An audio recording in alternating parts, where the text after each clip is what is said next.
Toronto, 2 games back, ladies and gents. Look at that. What kind of chance are we giving the Spurs to finish in that 1 spot come April? I think high, Lou. I hate to say it. I think high. I don't think they actually get it, but they've put themselves in a position. And they do have the tiebreaker. Yeah, and they for real. That's a fact. They do have the tiebreaker. Tiebreaker. You have the tiebreaker twice. That's how much they have the tiebreaker. They also have the 5th toughest remaining schedule, and the Thunder have the 21st. Yeah, that part's lame. We don't love that, but yeah. Yeah, I put it high. I give them a great opportunity, but I don't think they actually do it though. I think everyone's talking how great the Thunder are, and the Spurs kind of had their number this year. I think the Spurs, like I said, I think they want it. Like I think they are going to be gunning for that #1 spot, while the Thunder are going to try and coast and be fully healthy come playoff time. I don't think either of them care really, because 1 or 2 seed, I think they're the best 2 teams in the conference. Yep. But I think the Spurs want it more than the Thunder. I really do. Isn't that great? No, I mean, for you, sure. By the way, Friday night, kind of fun, because OKC hosts Denver, and the Pistons are going to host Cleveland. So Friday night hoops is going to be great games. Good watches for both of them. Speaking of, Boston was in Denver last night. This is a heck of a road trip that they've been on. Big second half, though, and it was too much for Boston. 103-84 is your final. Jokic with 30, 12, and 6. Tim Hardaway Jr. off the bench had 14. Jaylen Brown finishes with 23 and 11. Jamal Murray left the game with illness, which is interesting. And, of course, no Aaron Gordon, no Peyton Watson. But Denver outscores Boston 56-36 in the second half.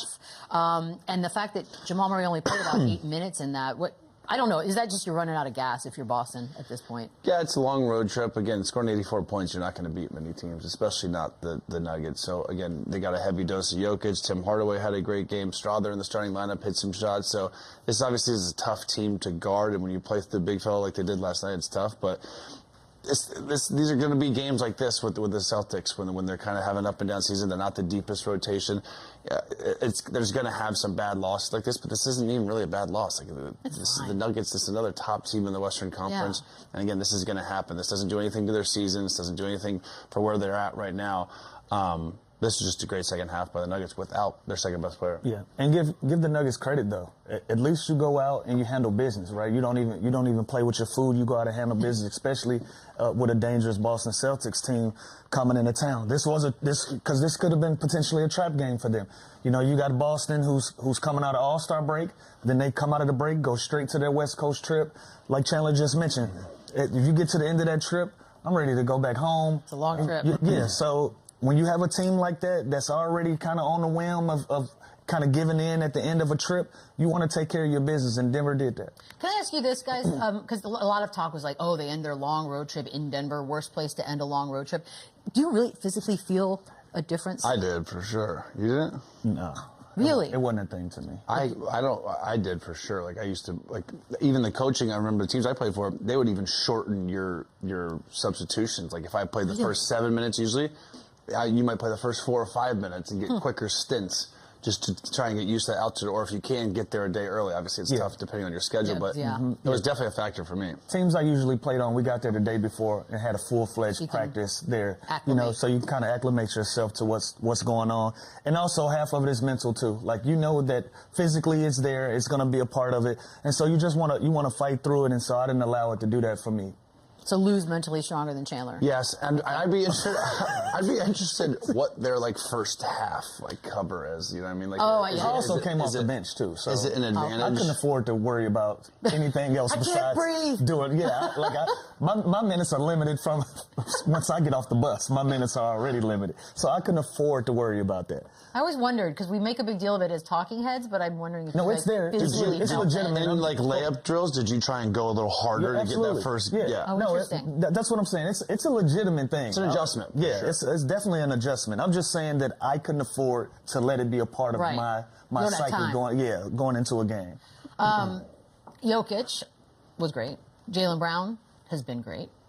Both very much in the MVP talks, and we've already established that criteria for MVP is different depending on who you ask. So Lou, I'm wondering, let's just take it literally.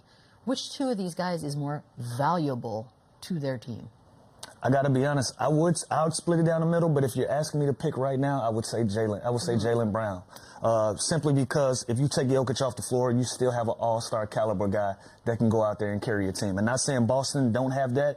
I think they do a lot of their winning by committee. Obviously, you can put the ball in Derek White's hands or Pritchard's hand to go win you a game. But just the identity of a team and how they're going right now, it got to be Jaylen Brown for me and the way that he's been able to carry this basketball team. Yeah, I think the shock factor, the surprise factor of how good this team is. I mean, look at this. They have the fourth best record in the NBA, the second in the East. They're a game and a half up on the Knicks and 2 games on the Cavs. Like, no one expected that.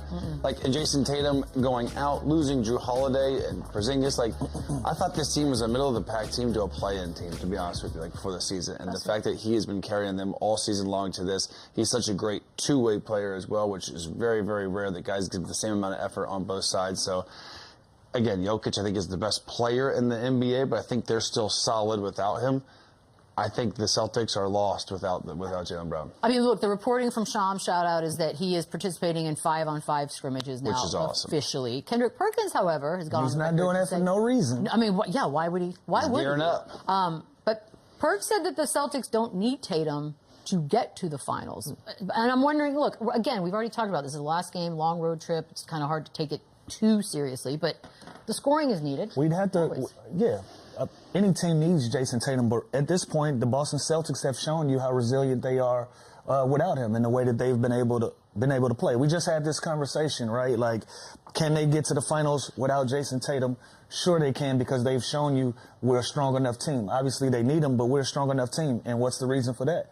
Jaylen Brown and everybody else, and they've created a new identity. I still think without him, they can get to the finals, but with him, he gives them a greater opportunity. So that's no knock on anybody, but he just helps them. So if they can get him back in uniform and give them, again, 15 to 20 minutes, that they become so much more dangerous. But I do agree with Perk. I think they still can get to the finals without him. Yeah, Jason Tatum on the floor helps. It makes the game easier for Pritchard and for Jaylen Brown. Like, just having him out there alone, I think, will make this team harder to guard, harder to scout. And again, I think they have a legitimate chance to at least get to the conference finals, and whoever that's against, Cleveland, New York, or Detroit, they do have a chance because they play hard. And this guy we haven't talked about all year long, but J.B. Bickerstaff's the runaway coach of the year for me. I think what he's done in Detroit. But Joe Mazzulla, the fact that he has gotten this team to play this good and this well connected, and to have this type of season with all the turnover that they've had, he's got to be right there in the coach of the year discussion too. Also, and he's a quirky, weird dude. Best videos on the internet are Joe Mazzulla. He's a strange cat, but man, he can coach his booty off. He thinks differently. I appreciate that about him. There was some news. It was pretty big news yesterday around the league concerning James Harden. Fractured thumb. So it's the tip of his right thumb, and it happened when they played the Knicks on Tuesday. He did miss the Cavs game against the Bucks last night. Shams, though, shout out again. Wow, reporting that he's not going to have surgery and will try to play through it. I have so many questions about... I guess I want to start with this. It's his non-shooting hand. So, number one, for us, civilians, how big a deal is this? I'd say it's a deal. Like, it hurts. It's probably there. You're thinking about it. It doesn't feel natural or normal. But if there was one player in the NBA where you could cut off his offhand and have him still have success, I think it's crazy. It's that guy right there. The whole scout, first of all, is to make him go right, and he still finds a way to get back left. Since 2011, people have been trying to do that, and he still can find a way to get back to that left. He rarely finishes with his right hand anyway, so again, with his handle, with his jump shot, with just his overall game, you're going to feel it, you're going to think about it, but James Harden is so good at going left and getting to a strong hand that I don't think this will be that big of a deal, and I think he can finish it and clean it up in the offseason. I swear to God. And if it was me, I think it would really affect. I have questions. It's half my game. He's such a strong left-hand driver, and getting to a spot, I don't think it really is that big of a deal. And way to read the room, because he knows he can't afford to not be in uniform right now with the Cleveland Cavaliers and everything that's transpired over the course of this season. They have high hopes. They went to go get you at the trade deadline because they knew that you were going to give them an opportunity to go out and compete for a championship. So to shut it down right now with a thumb injury, and to some people on the outside looking in, it might not sound severe to them, but that's something. I mean, especially, every single play, every single little thing involves your hands when it comes to any sport that you can imagine, and especially basketball, when you have the ball in your hands at all times. And so James Harden knows that. He knows that he needs to be in uniform. So this is the time that you show how resilient you are and the things that you can play through and try to give this team an opportunity to win. So he can't sit out right now. So can I ask this, protocol-wise, if you're not getting surgery, why was this reported? Like, isn't this a good thing for opponents? That's also another part of it. Don't you have to? Sometimes things, how they get reported, isn't the reality or the severity of what's going on. You know, that happens as well. I think you have to report. If you're not getting surgery, you have to report it. But he's playing. Like, also, if it's just a couple of weeks, does it kind of make sense to clean it up now and just be back in a couple of weeks? Well, there's also an injury report. If it goes on the injury report, people can report whatever Is there a they difference, want. though, between right thumb and then saying it's a fractured right thumb? Like, what if it's soreness versus an actual right break? Thumb, but then if you got an MRI, it's like I don't know. I feel like people are going to hack at the thumb. I don't think you're allowed to withhold information. So if he got an MRI and saw that it was fractured, I think you have to. And also, weird to me. And Chandler and I know, it says fracture. Yeah. But when you go to the doctor's office, he said, it's probably a slight something. You probably have a fracture. So sometimes these things read worse than what they are. Now, I'm not trying to dumb down what he's going through, but just knowing how these things go, I've seen injuries for myself read way more severe than what I'm going through. Interesting. I thought that was, I don't know, I had questions about it when I heard it. But kudos to play through it, and for sure. We shall see. We're going to take a quick break.